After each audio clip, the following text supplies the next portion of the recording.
বন্ধুরা, আজকে আমি আলু দিয়ে চিকেনের পাতলা ঝোল রান্না করব। তো প্রথমে আমি মাংসটা মাখিয়ে নেব।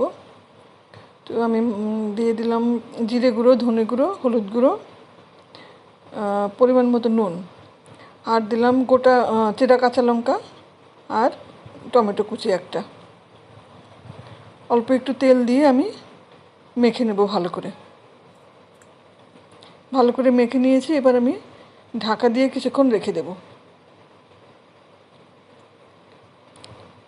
এবার তেল গরম করে আমি আলুগুলো ভেজে তুলব।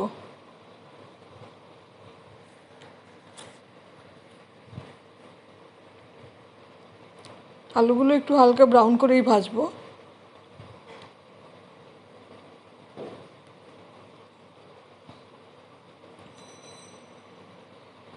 এবার তেজপাতা ফোড়ন দিয়ে দিলাম, তারপর দিয়ে দিব পেঁয়াজ কুচি।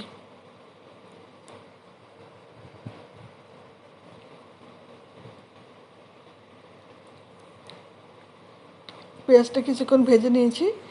এবার দিয়ে দিব আদা বাটা আর রসুন বাটা। আদা রসুনটা কিছুক্ষণ কষিয়ে নেব পেঁয়াজের সঙ্গে।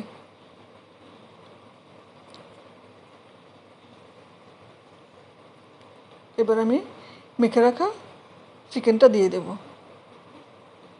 এবার খুব ভালো করে আমি কষাবো, বেশ সময় নিয়ে কষাতে হবে।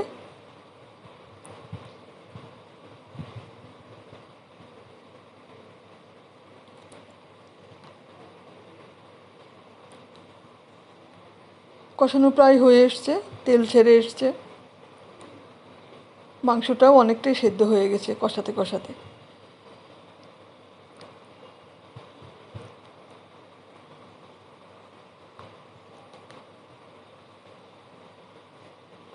আমি এবার আলু দিয়ে দিব আর গরম জল দিয়ে দেব। জলটা একটু বেশি দেব, কারণ আমি পাতলা ঝোল করব আজকে। দিয়ে আমি ঢাকা দিয়ে রান্না করব কিছুক্ষণ।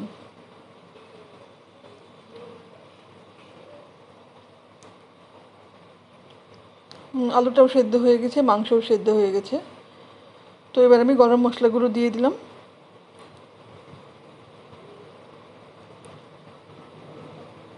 দিয়ে খানিকক্ষণ ঢেকে রাখবো, গ্যাস বন্ধ করে দিয়ে। তারপর সার্ভিং বলে বেড়ে নিয়েছি।